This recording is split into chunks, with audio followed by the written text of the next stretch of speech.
पुरानी tin can say designer वास। सबसे पहले लेबल हटाओ और डबल साइडेड टेप से कैन को कवर करो।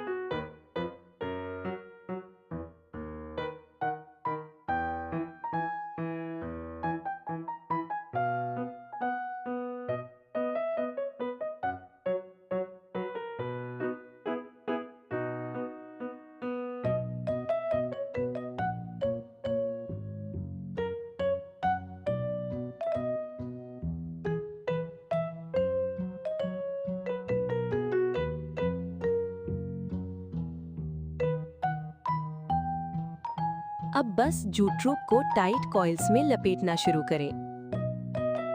देखिए कितना सैटिस्फाइंग लग रहा है।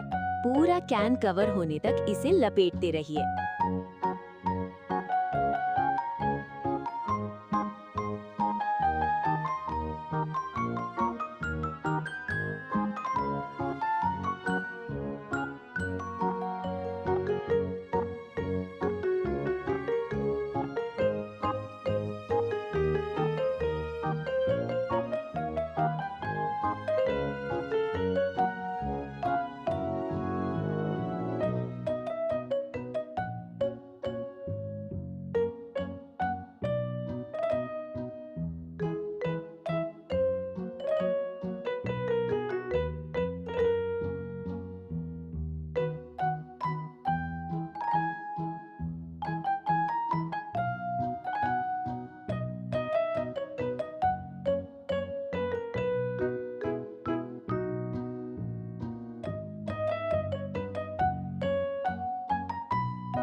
अब थोड़े बीच वाइब्स देते हैं।